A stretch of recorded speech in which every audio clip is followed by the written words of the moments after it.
Franco, let me start by thanking you for your precious time. Thanks. And I would like to ask you, how would you evaluate SIGA's growth in the ending mandate, and how do you consider to have been, what do you consider to have been the most important conquests on these years? I think first of all, we have to recognize in the world of today, there are, especially during the COVID pandemic era, there have been not so many institutions, not so many networks, not so many, I would say, organs dealing with important topics like, in this case, corruption, fight against illegality, and more in general, sport activities that have survived. We have to start from this. SIGA not only survived, but has grown tremendously. During the pandemic era, while others decided to close, to stop their activities, SIGA has been making progress, has been achieving important results, has been organizing world events, has been expanding its scope to Latin America, to North America, more recently to Europe by creating a SIGA America, recently SIGA Europe, having the ambition to look at Asia and so on and so forth. So this is the point number one. We are exactly showing to the rest of the other entities, institutions, bodies dealing with sport that this is possible to work despite the pandemics, that this is possible to keep alive our ambition to be protagonist in fighting corruption and any kind of illegality in sport despite the crisis, despite the pandemics, because during the pandemic era, criminals don't stop. Illegality doesn't stop. On the contrary, if we run the risk to lose sight of those illegal phenomena, they will make progress. In my judicial activities, I'm experiencing, dealing with anti-mafia cases, that in only 12 months during the crisis, I noted an increase by 20% of anti-mafia interdiction cases under my jurisdiction. Is enormously amount of increase, plus 20%. And this is confirming that what SIGA has done is exactly to keep alive the attention, to say, okay, we are the wake-up call to the rest of the world that we want to keep firm. So my evaluation is extremely positive. In the last years, SIGA has been making progress, but what is very amazing, which is very deserving our appreciation, is thanks to the staff, thanks to our CEO, Emmanuel Medeiros, thanks to all the committees we have established, we have been working despite the crisis. Do you think that this COVID being a problem to integrity in our social life, how do you think it impacted sports specifically? There has been a first problem because, of course, the impossibility to practice sport openly due to the restrictions. The stadiums were closed, the championships were suspended, even the Olympic Games have been postponed, and so on and so forth, has represented a real unprecedented phenomenon in the world of sport.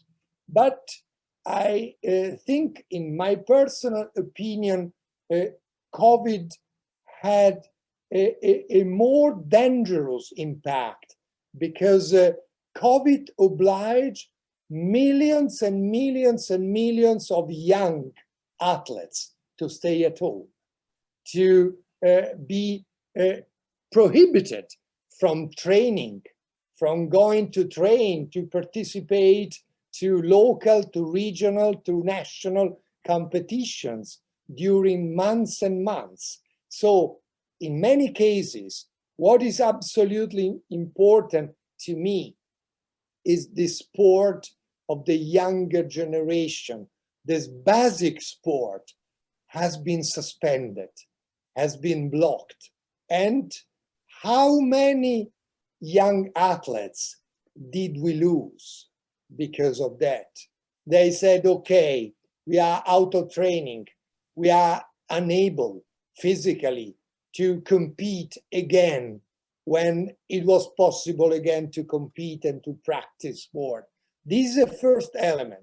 The second element is that the institutions, the sport bodies, the federations, the states were completely focusing on how to react to COVID.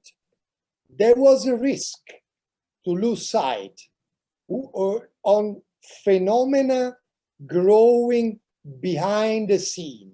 Among those phenomena, there is corruption, there is illegality, there is petty legality. Imagine during this year, during this time, how many have been trying to buy, for example, a small football club destroyed by debt, by the lack of liquidity, obliged to close, falling in the trap of mafia, falling in the hands of organized gang, buying cash and to destroy the picture of a small club, to try to transform and maybe to clean the imagine the picture of a given organized crime group on the territory by buying a sport and showing, I would say, the affiliation, the, I would say, promotion of sport, only to hide illegal activities. This is another element which is a collateral impact of COVID. And the third one is that, no doubts, the international community has been not focusing on making progress in new rules, new principles, implementation of law enforcement activities to stop organized crime, to stop criminality, to prohibit all this form of corruption. These three elements are the most serious ones during the COVID era. So you would say integrity was never at higher level of risk in sport? Exactly. This is a clear message, which is sadly a message to be taken into consideration. This is why it's even more important that, on the contrary, SIGA has been able, despite the authorities, the bodies losing attention, losing sight, to flag corruption, to flag countering illegality during this period of time, to keep alive the attention, and of course to improve the awareness raising among the population, among the young generation. As you know, we decided to change our statutes to give more prominent role to women and to the youth, these two elements, and to the disability in sport, these three elements that will be protagonists in the new term after the elections of SIGA, in order to build on the role of women in sport, on the opportunity to invest in the younger generation, and to avoid absolutely to leave behind those that are with disability and in many cases are very good athletes. You would say diversity and inclusion are the key words for this new mandate? Yes, they are, among other messages, but probably this is one of the key change between the first and the second mandate. The second term will be focusing on how to consolidate what has been built during the first and how to adapt, how to modernize the system of SIGA, taking into consideration new regions in the world, Northern America, Latin America, Europe, in a second moment, Asia as well. And according to that, not to lose our level of ambition. And since women, since the youth are protagonists in the real sport, we want to invest in those categories. I bet it is also time to implement the serves and the way it works. Yes, serves has been one of the first projects to be launched during the first term of SIGA, and serves has been proving to be a reliable project, and many actors, many important sport institutions already decided to submit their application to be scrutinized under serves. This is the confirmation of what myself and our CEO, Emmanuel Medeiros, had in mind at the very beginning when we said, okay, now it is time to move from proclaiming our principles to translating into concrete deeds. How to do it? By changing the system and by creating, I would say, a label of clean sport organization. Those who will voluntarily accept to submit to our system of verification, they will be awarded with a label. That organization is a integrity and illegality-free organization. This is great achievement in the world of today. As we saw in the introduction, not so brief because of your bright curriculum, you have lots of experience. Do you see the governing bodies in Europe to start and all over the world to be ready to be part of this reforming movement and leading by example? They are very much behind my and our expectations for a number of reasons. One can consider national egoisms, some jealousies, some difficulties to submit to a scrutiny, to a verification coming from an independent body. Unfortunately, we used to say many verificators that are far from being independent. And I can understand one can like much more those that are not independent. We are independent, you like or not, but our verification is a serious one. But apart these difficulties, this reluctance, I think sport bodies, sport organization, sooner or later, I think the sooner the better, will be obliged to participate, to join the network of those that are fighting for a concrete set of rules, internationally binding rules against illegality in the field of sport. Why? Because sport mobilizes huge amount of money worldwide. And if you allow the movement of dirty money, you pollute the whole of the world of sport. Is that in the interest of the players of the organizations of the sport federation? No, it is not.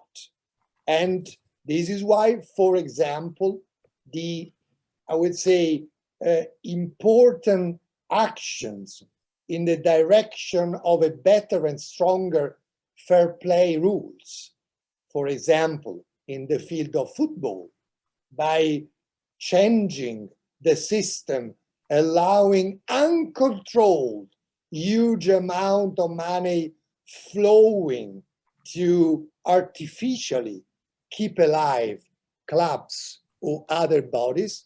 These are good symptoms that the responsible organization are understanding. Without a clear agreement at international level, it is not possible to succeed. Everything is interconnected. Do you think the European Union should have a firm position and could be the igniting sparkle to all of this?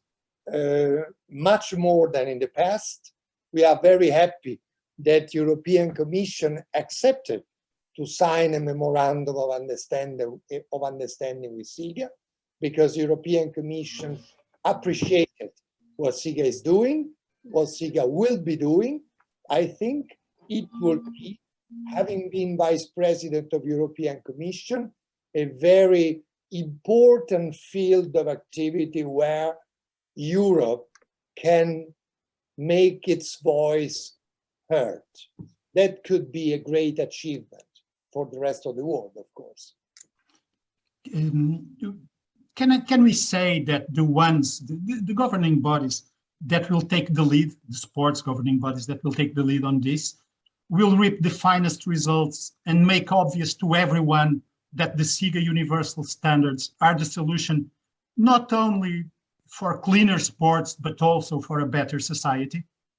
I think yes, since if you have a clean sport system, you contribute to the growing, to the development of a civil society, to the development of economic and social networks, to the investment in the younger generation. If, since a young athlete start practicing his or her sport, they live in a polluted environment, that makes impossible to pursue the Olympic Charter goals. This is absolutely clear. We have to look from the very beginning, when there are children practicing sport, one has to follow and to accompany towards a clean sport system where the merit, the capacity, not the illegality, prevails. In order to win that battle, the states, the sport organizations, the private sector have to cooperate. The ones and the others. It's absolutely impossible to have a simple top-down approach due to the states or the law enforcement, and is also impossible to succeed with only a civil society impulse. We need a cooperation. Law enforcement, governments, organization working in sport, federations, organization like Sport Network have to cooperate with the civil society, with the association, with those representing the younger generation. Only in that comprehensive cooperation, I see the solution. Where do you see SIGA at the end of this mandate that is starting now? Well, I would like to see SIGA, and we will be working with that goal as the entity, as the network representing the best practice worldwide. The best practices able to translate good ideas into deeds, good cooperation into agreements and, I would say, principles of inclusion into reality. Many put forward proclaims. We do prefer to do and then to announce. This is the working style myself and our CEO will be inspiring the next years. I can't help noticing a draw on your back. What sport will we leave to our children, and what message would you leave to the youth? Well, I would say we would and we should leave to our children a sport which is a factor to integrate their growth, to integrate their school time, to pave the way for entering the society in a healthy way.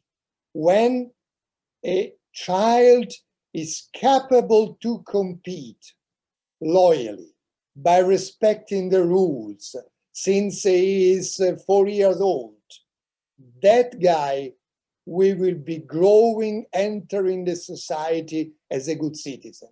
And of course, the system of sport should be one of the components that in the future of our societies should drive all the other forces: economy, law enforcement, system of regional development, because we cannot run the risk to leave behind any region on our territories where there are no possibility to practice sport, as it is unfortunately in some of our countries, including my countries.